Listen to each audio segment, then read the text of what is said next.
So hello everyone, welcome back to Knowledge Yard. आज हम देखने वाले हैं स्टैटिक जीके की टॉप 25 क्वेश्चन जो पीवाईक्यू बेस्ड है और यह सेट नंबर 1 है। ऐसे करके मैं 10 सेट लाऊंगा जो कि ऑल क्वेश्चन कवर करने का कोशिश करूंगा। सो चलिए, आपके स्क्रीन पे क्वेश्चन नंबर 1 है। लता मंगेशकर को वर्ष 2001 में किस पुरस्कार से सम्मानित किया गया था? तो चलिए इसका ऑप्शन देखते हैं। तो आपका ऑप्शन नंबर ए है भारत रत्न, बी है दादा साहब फाल्के पुरस्कार, सी है पद्म विभूषण और डी है film fair life time achievement award. तो चलिए इसका सही उत्तर देखते हैं। तो इसका सही उत्तर होगा ऑप्शन नंबर ए, भारत रत्न। मैं बता दूं, भारत का सर्वोच्च नागरिक सम्मान है। जो भारत रत्न है, भारत का सर्वोच्च नागरिक सम्मान है। और लता मंगेशकर को 2001 में, जो 2001 में इससे सम्मानित किया गया था। और मैं बता दूं आपको, एक भारत रत्न की शुरुआत 1954 1954 से शुरू किया गया था। तो चलिए अगला प्रश्न देखते हैं। तो क्वेश्चन नंबर 2 है, लाठमार होली जो है मुख्य रूप से किस राज्य में खेली जाती है? ऑप्शन ए है उत्तर प्रदेश, बी है हिमाचल प्रदेश, सी है कर्नाटक और डी है अरुणाचल प्रदेश। तो चलिए इसका सही उत्तर देखते हैं। तो इसका सही उत्तर होगा ऑप्शन नंबर ए। ये मोस्ट रिपीटेड क्वेश्चन है जो कि एग्जाम में बार बार पूछा जाता है। मैं बता दूं कि यह मथुरा जो है बरसाना नंदगांव में मनाई जाती है। और जो महिलाएं हैं पुरुषों को लाठी से प्रतीकात्मक मारती हैं और यह राधा कृष्ण परंपरा से जुड़ी हुई है। यह किससे जुड़ा है? तो राधा और कृष्ण परंपरा से जुड़ा हुआ है। तो चलिए आपका अगला प्रश्न देखते हैं। क्वेश्चन नंबर 3 है, भारत का पहला गोल्फ क्लब किस शहर में स्थित है? तो ऑप्शन नंबर ए है कोलकाता, बी है शिमला और सी है मैसूर, डी है गुलमर्ग। तो चलिए इसका सही उत्तर देखते हैं। तो इसका सही उत्तर होगा ऑप्शन नंबर ए, कोलकाता। इसे रॉयल क्लब गोल्फ क्लब से सबसे पुराना नाम है इसका, जो रॉयल कलकत्ता गोल्फ क्लब के नाम से भी जाना जाता था। तो मैं यहाँ लिखने की कोशिश कर रहा हूँ। इसे पॉइंट नंबर 1 नोट करिएगा। इसे इसका पुराना नाम है जो है royal Calcutta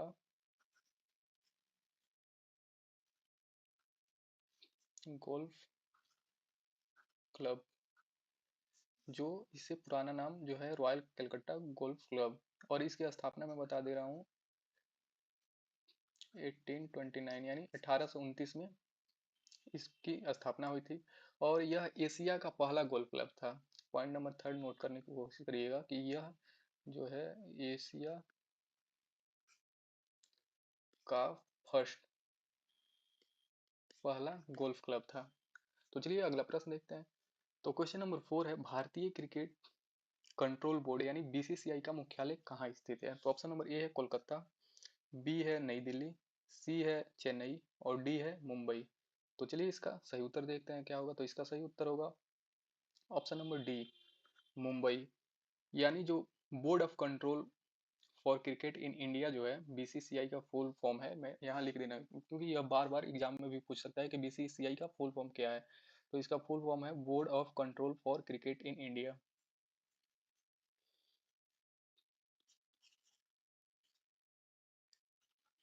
board of control for cricket in India. इसका ये फुल फॉर्म हो गया। पॉइंट नंबर 1 नोट करने की कोशिश करिएगा, जो ये भी बार बार एग्जाम में पूछ लिया जाता है। और इसका जो हेडक्वार्टर है मुंबई में है।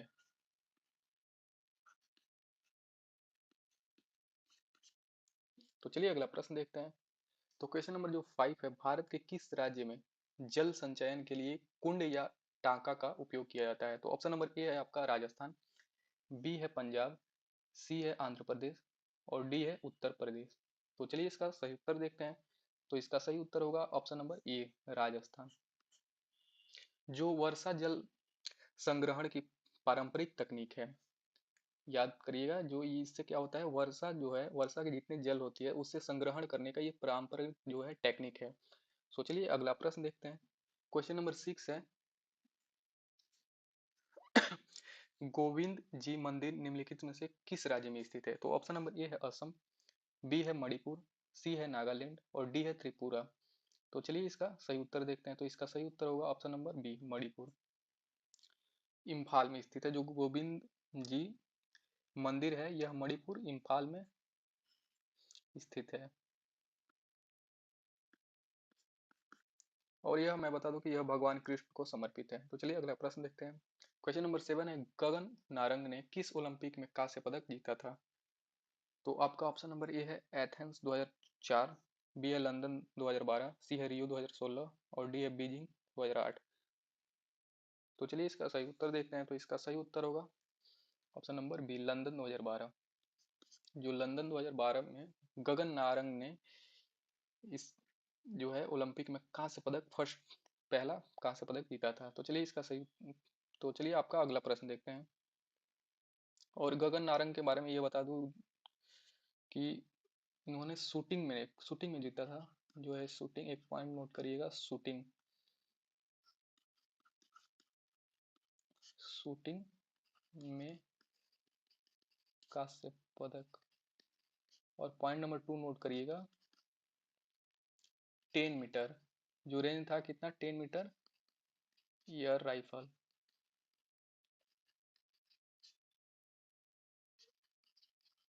10 मीटर एयर राइफल इवेंट था। और सेकंड है कि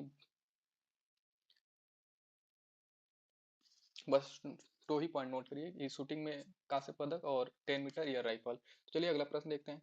क्वेश्चन नंबर 8 है, निम्नलिखित में से कौन सा उत्सव सूर्य देव को समर्पित है? तो ऑप्शन नंबर ए है आपका मुंडई महोत्सव, बी है सौराष्ट्र सभा और डी है विश्वकर्मा पूजा और सी है आपका छठ पूजा। तो चलिए इसका सही उत्तर देखते हैं। तो इसका सही उत्तर होगा आपका छठ पूजा, यानी ऑप्शन नंबर डी। जो छठ पूजा है, यह उत्सव सूर्य देव यानी सन के लिए, जो सन देवता है, सूर्य देव हैं, उनके लिए अर्पित समर्पित है। तो आपको कमेंट बॉक्स में बताना है कि यह कितने दिन मनाया जाता है। कमेंट बॉक्स में बताइएगा यह कितने दिन सेलिब्रेट किया जाता है।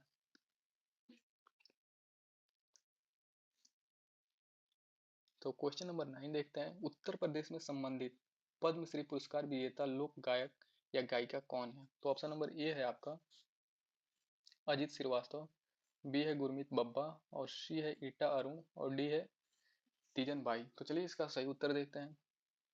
तो इसका सही उत्तर होगा अजित श्रीवास्तव, ऑप्शन नंबर ए।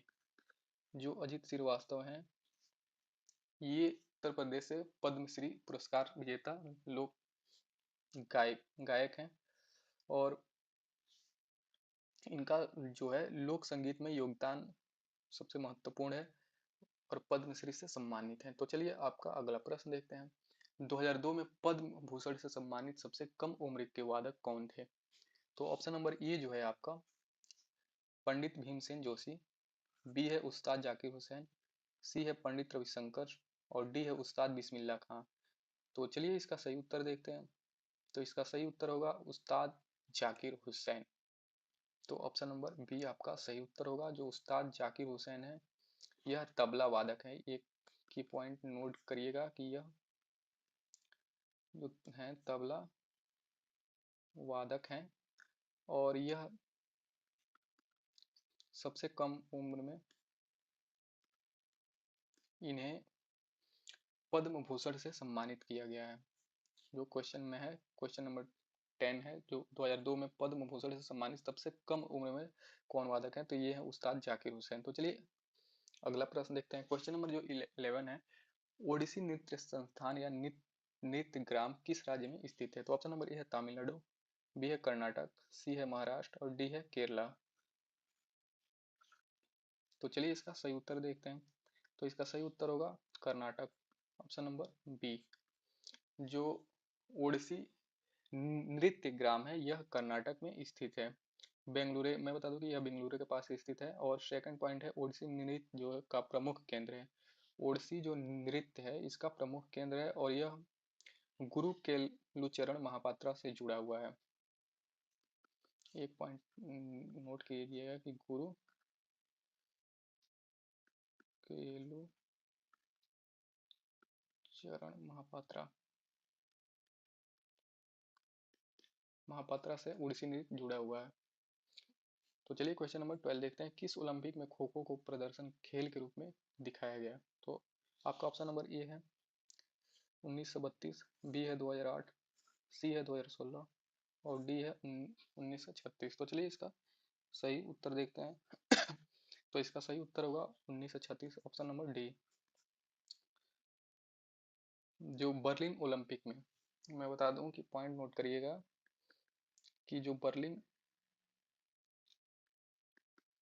बर्लिन ओलंपिक है,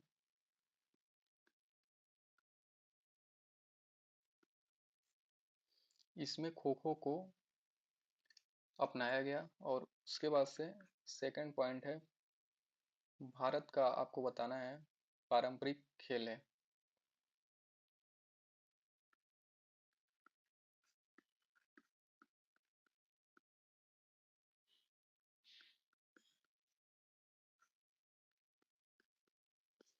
यह भारत का पारंपरिक खेल भी है। और मैं आपको कमेंट बॉक्स में बताना है कि ओलंपिक की शुरुआत कब हुई थी। ओलंपिक की शुरुआत कब हुई थी। तो आपका क्वेश्चन नंबर 13 है, नुआखाई त्योहार किस राज्य से स्थित है। तो ऑप्शन नंबर ए है बिहार, बी है आपका तमिलनाडु, सी है उड़ीसा और डी है मेघालय। तो चलिए इसका सही उत्तर देखते हैं। तो इसका सही उत्तर होगा ऑप्शन नंबर सी, उड़ीसा। यह फसल से जुड़ा त्योहार है। थर्ड पॉइंट है, नई फसल का स्वागत किया जाता है। और सेकंड पॉइंट है, पश्चिम उड़ीसा में प्रसिद्ध त्योहार है। यह फसल से जुड़ा हुआ त्योहार है, नई फसलों का स्वागत किया जाता है और पश्चिम उड़ीसा में प्रसिद्ध त्योहार है। तो चलिए अगला प्रश्न देखते हैं।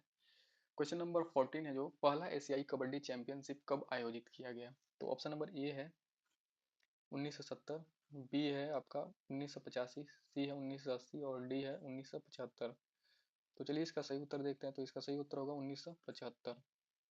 जो 1975 है, इसमें पहला एशियाई कबड्डी चैंपियनशिप का आयोजन किया गया था। और मैं पॉइंट बता दे रहा हूँ, पॉइंट नोट करिएगा। कबड्डी का अंतर्राष्ट्रीय आयोजन 1975, एंड सेकंड है एशियाई स्तर पर पहला शुरुआत, और थर्ड है भारत मजबूत टीम। कबड्डी में जो है भारत सबसे मजबूत टीम था। तो चलिए क्वेश्चन नंबर 15 देखते हैं, गुरु नानक देव की जयंती किस रूप में मनाई जाती है। ऑप्शन नंबर ए है बैसाखी, बी है होला मोहल्ला, सी है गुरु पर्व और डी है छप्पर मेला।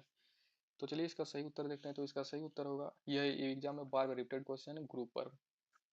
जो गुरु नानक देव हैं उनकी जयंती गुरु पर्व के अवसर पर मनाई जाती है। और यह सिख धर्म से रिलेटेड है और सिख धर्म का प्रमुख पर्व है।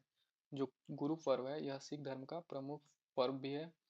और गुरुद्वारा में कार्यक्रम भी किया जाता है और गुरु नानक देव की जयंती पर यह सेलिब्रेट किया जाता है। तो चलिए आपका अगला प्रश्न देखते हैं, तानसेन संगीत समारोह किस राज्य सरकार द्वारा आयोजित किया जाता है। तो ऑप्शन नंबर ए है महाराष्ट्र, बी है उत्तर प्रदेश, सी है मध्य प्रदेश और डी है राजस्थान। तो चलिए अगला प्रश्न देखते हैं। तो आपका अगला, तो चलिए सॉरी सॉरी इसका उत्तर देखते हैं। तो इसका उत्तर होगा मध्य प्रदेश। जो मध्य प्रदेश है, यह तानसेन संगीत समारोह यहाँ सेलिब्रेट किया जाता है और यह ग्वालियर में आयोजित किया जाता है।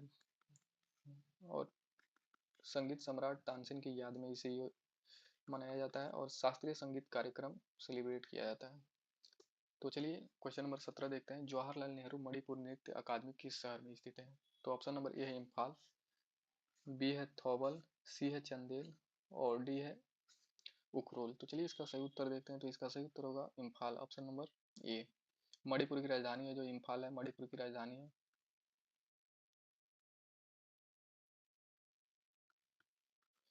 और नृत्य और कला यहाँ प्रशिक्षण है और सांस्कृतिक संस्थान भी है।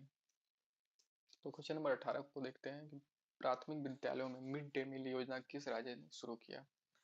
तो ऑप्शन नंबर ए है आपका मध्य प्रदेश, बी है तमिलनाडु, सी है कर्नाटक और डी है उत्तर प्रदेश। तो चलिए इसका सही उत्तर देखते हैं। तो इसका सही उत्तर होगा तमिलनाडु, ऑप्शन नंबर बी। जो मिड डे मील है, इसका इस योजना का शुरू तमिलनाडु ने किया। स्कूली बच्चों के लिए भोजन योजना उपस्थित बढ़ाना है, तो उपस्थिति को बढ़ावा देने के लिए भी इसका मेन फोकस था। और स्कूली बच्चे जो हैं उन्हें भोजन भी उपलब्ध हो जाएगा, और बाद में यह धीरे धीरे पूरे भारत में लागू हो गया। तो चलिए अगला प्रश्न देखते हैं। द इंडियन स्ट्रगल पुस्तक के लेखक कौन है? ऑप्शन नंबर ए है सुभाष चंद्र बोस, बी है वल्लभ भाई पटेल, सी है मोतीलाल नेहरू, डी है Mahatma Gandhi. The Indian struggle के लेखक कौन है? तो चलिए इसका सही उत्तर देखते हैं। तो दो जो ऑप्शन नंबर ए है इसका सही उत्तर होगा। सुभाष चंद्र बोस जो है द इंडियन स्ट्रगल के लेखक हैं। तो चलिए आपका अगला प्रश्न देखते हैं।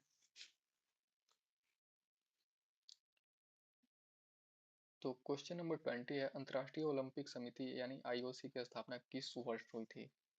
मैंने आपको कमेंट बॉक्स में बताने के लिए बोला था, तो इसकी स्थापना आईओसी की देख लीजिए यहाँ का। ऑप्शन नंबर ए है आपका 1894, बी है 1896, सी है 1898 और डी है 1892।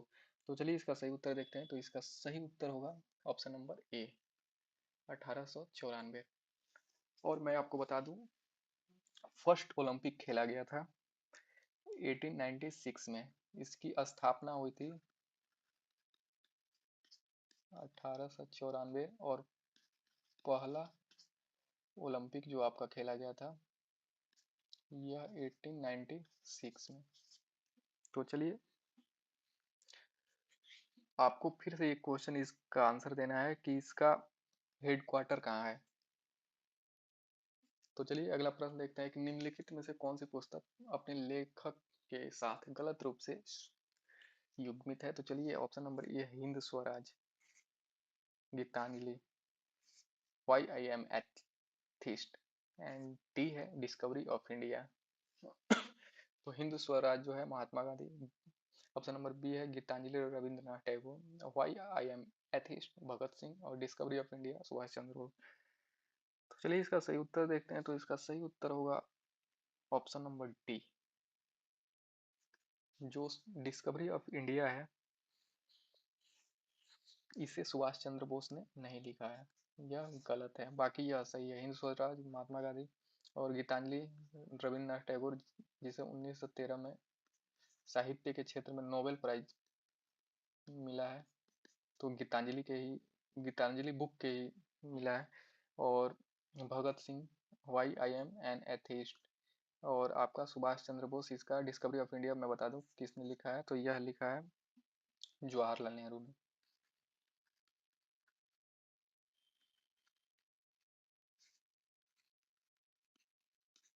जवाहरलाल नेहरू ने डिस्कवरी ऑफ इंडिया लिखा है। तो चलिए